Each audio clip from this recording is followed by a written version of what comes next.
जगन्नाथ जी के एक भक्त थे बलराम दास, गाते बहुत अच्छा थे। उनको सेवा मिल गई थी, ठाकुर जी की निज सेवा गायन की करते थे। इतना मधुर गाते थे कि जब वो गाते थे जगन्नाथ जी के सामने तो श्री जगन्नाथ जी ऐसे झूमते थे उनके गायन करके। और सब पंडा पुजारी दर्शनार्थी लोग बलराम दास जी की बलैया लेते, बोले बलराम तेरी भक्ति देख, तू जब गाता है तो जगन्नाथ जी झूमने लगते हैं। लेकिन बंधुओं, एक दिन ऐसा आया श्री बलराम दास जी का पतन हो गया। और पतन का कारण, मंदिर में आई एक वैश्या, वो नृत्य कर रही थी और बलराम दास जी जो पद गा रहे थे उसी पद पर नृत्य कर रही थी। तो बलराम दास जी की थोड़ी दृष्टि चली गई उस पर, सुंदर थी। तो जो बलराम दास जी का गायन जगन्नाथ जी को रिझाने के लिए होता था, अब वो गायन उसको रिझाने के लिए होने लगा कि ये रीझे। भगवत प्रसाद की सेवा से किसी और को रिझाओगे तो रीझ ही जाएगा, भगवत प्रसाद है। उस वैश्या के प्रति जब आकर्षण बढ़ा, दोनों के चर्चाएं होने लगी, आपस में मिलने लगे। रथ यात्रा का दिन था, श्री महाप्रभु जगन्नाथ जी रथ पर आरूढ़ होने के लिए अपने निज मंदिर से आ रहे थे। बलराम दास को सेवा मिली हुई थी ठाकुर जी के सन्मुख गाने की।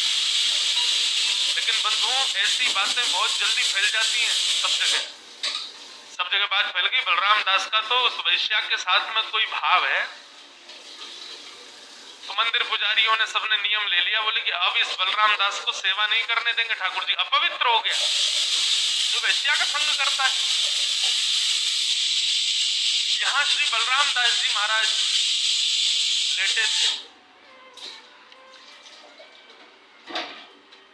लेटे लेटे आज की तिथि जैसी उनको याद आई ना, अचानक उठे, बोले आज तो रथ यात्रा है, आज तो श्री महाप्रभु जगन्नाथ जी रथ पर आरूढ़ होंगे, मुझे सेवा करने के लिए जाना है, मुझे उनके सन्मुख जाकर के सुंदर गायन करना है। लेकिन अपनी स्थिति देखिए, एक वैश्या के पास बैठा हूं, अपवित्र अवस्था, आत्मग्लानि होने लगी। बोले कितनी सुंदर सेवा मिली मुझे जगन्नाथ जी की और मैंने उसमें कटौती करके एक वैश्या को श्रेष्ठता दे दी। नाथ वहीं रोने लगे, जगन्नाथ जी मुझे अस्वीकार मत कर, मुझसे गलती हो गई नाथ, मुझे क्षमा कर देना, मैं आज के बाद कभी ऐसा गलत काम नहीं करूंगा, आप कृपा करके मुझे अस्वीकार मत करना। हमारे ब्रज में एक पद गाते हैं ना, राधे तेरे चरणों की कर धूल जो मिल जाए, उसमें एक पंक्ति कहते हैं, नजरों से गिराना ना चाहे जितनी सजा दे। हमें चाहे कितनी भी पीड़ा दे देना, आप कितनी भी कष्ट हमको दे देना, लेकिन आप कभी हमें ना देखो और हमें कभी ना दिखो, ऐसी सजा कभी मत देना नाथ।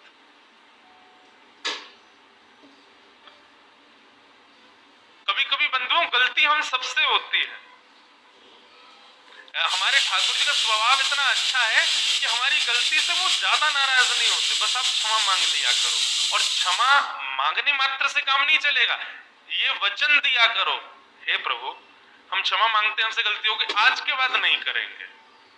देखना ठाकुर जी इतने सीधे हैं, बेचारे तुरंत मान जाएंगे, अच्छा ठीक है कोई बात नहीं, लेकिन करना नहीं फिर दोबारा, क्योंकि उसके बाद यदि वो गलती हुई तो फिर नजरों से ही गिरोगे। अच्छा, ठाकुर जी की नजरों से जब कोई व्यक्ति गिरता है तो उसके संग क्या होता है पता है? संसार में बहुत यश मिल जाता है उसको, बहुत प्रतिष्ठा मिल जाती है, इतना धन मिल जाता है कि पैर जमीन पर रख ही नहीं पाता, वो संसार का हो जाता है, पूर्ण रूपेण उसको संसार व्याप्त हो जाता है रोम रोम में। उस पर इतना भी समय नहीं रहता कि वो ठाकुर जी के सामने जाए। वो सोचता है कि मुझ पर समय नहीं, मैं जा नहीं पा रहा। अरे पगले, ठाकुर जी ने ऐसी व्यवस्था कर दी, अब तू आ ही नहीं पाएगा उनके पास। ज्यादा सम्मान, ज्यादा प्रतिष्ठा, ज्यादा वैभव, ज्यादा यश मिलने के बाद में हरि स्मृति ना होना, ये ठाकुर जी की चाल समझिएगा आपको अपने आप से दूर करने की। इसलिए वैष्णवों को प्रतिष्ठा से बचना चाहिए, और जब प्रतिष्ठा मिले तभी आंख बंद करके हाथ जोड़ के ठाकुर जी को निवेदित कर देनी चाहिए, नाथ ये इस पर मेरा अधिकार नहीं है, मैं कभी इस प्रतिष्ठा के आदी ना हो जाऊं ना, ये आपकी स्वीकार। बलराम दास जी रोने लगे, बोले नाथ मुझे अस्वीकार मत कर देना। तुरंत दौड़े मंदिर की ओर, लेकिन यहाँ पुजारियों ने पहले ही परकोटा बना रखा था कि आज बलराम दास को आने मत देना, वैश्या का संग करता है।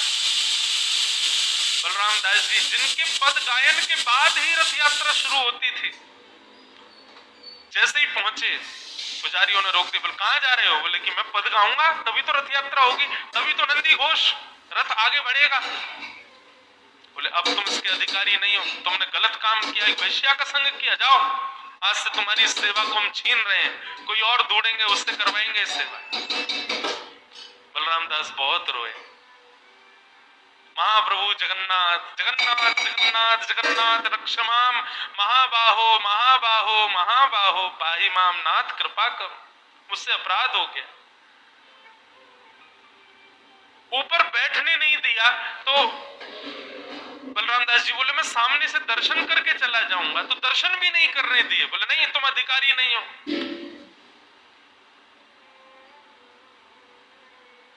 बलराम दास जी बस इतना बोले, नाथ इतने वर्षों की मेरी सेवा, आपने एक गलती की वजह से इतना ठुकरा दिया मुझे। कोई बात। चले गए समुद्र के किनारे। समुद्र के किनारे जाकर के उन्होंने एक सुंदर रथ बनाया बालू से, और रथ बना करके पगडंडी बनाई। पगडंडी बना करके एक सुंदर से जगन्नाथ जी बनाए बालू के, और बालू के जगन्नाथ जी बना करके उस रथ के अंदर पधरा दिए। बोले आज पूरा विश्व रथ यात्रा वहां मना रहा है, मेरी रथ यात्रा नाथ यही स्वीकार करो। और सामने बैठ करके जैसे ही पद गाने प्रारंभ किया, जो पद वो हमेशा गाते थे, उड़िया भाषा का वो पद गाया। अब यहां रथ यात्रा बालू की रथ बना के, बालू के ठाकुर जी बैठा के बलराम दास रथ यात्रा कर रहे समुद्र के किनारे, और वहां नंदी घोष रथ को लाखों लोग खींच रहे हैं, लेकिन रथ आगे नहीं बढ़ रहा है। पसीना पसीना हो गए सब। बोले क्या हो गया भैया, रथ क्यों नहीं बढ़ रहा आगे?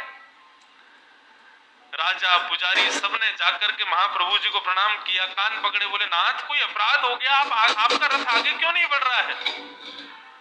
ठाकुर जी ने इतने में घोषणा कर दी, बोले क्योंकि मेरी रथ यात्रा आज यहाँ नहीं हो रही है, मेरी रथ यात्रा समुद्र के किनारे हो रही है।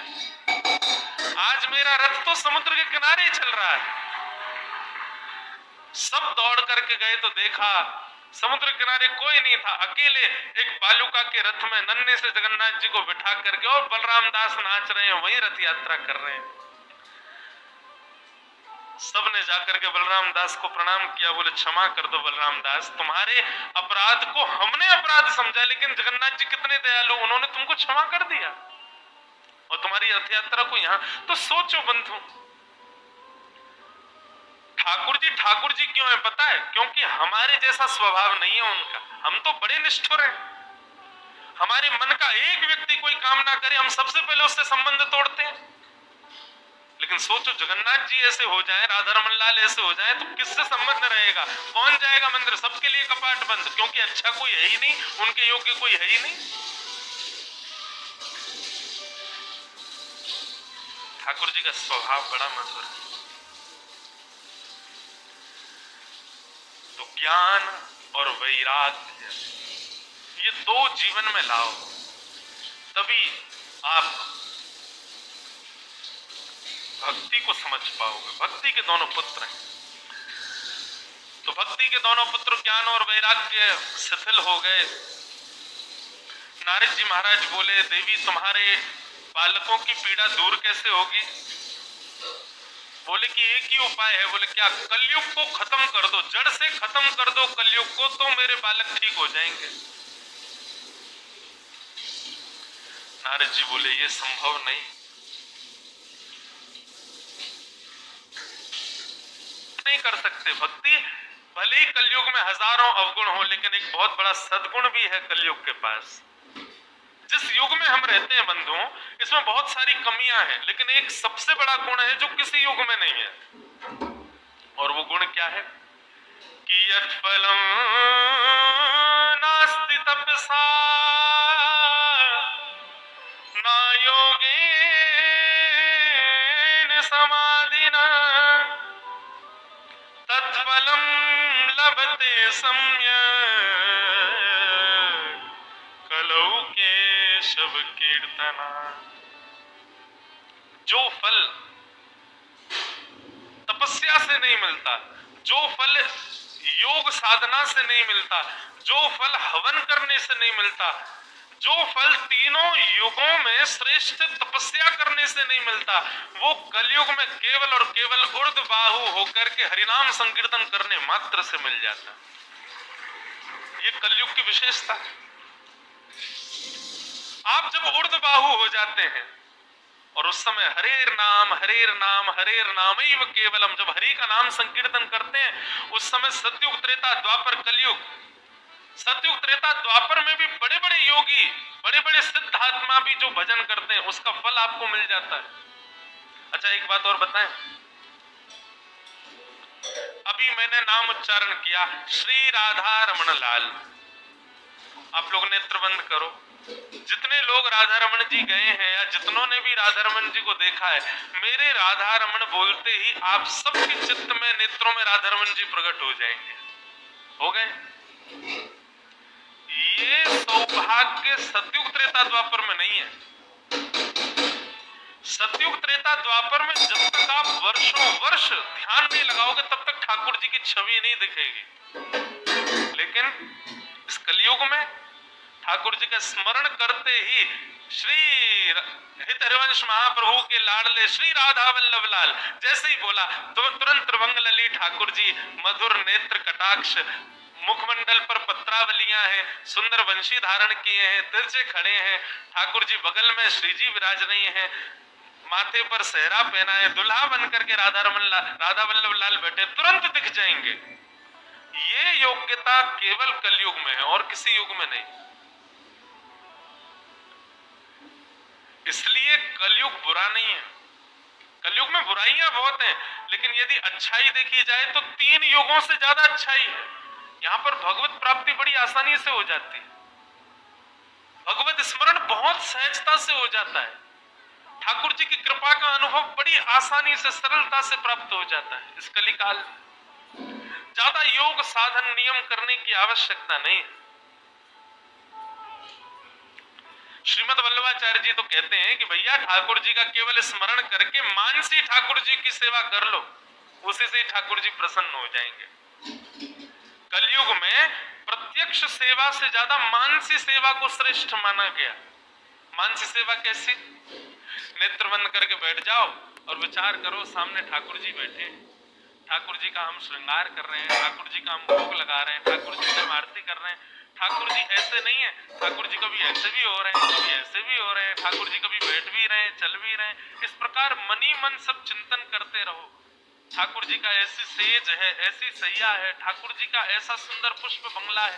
बनाना कुछ भी नहीं है, लाना कुछ भी, केवल विचार करना है और सब स्वीकार करेंगे ठाकुर जी। ये योग्यता केवल कलयुग में और किसी युग में नहीं।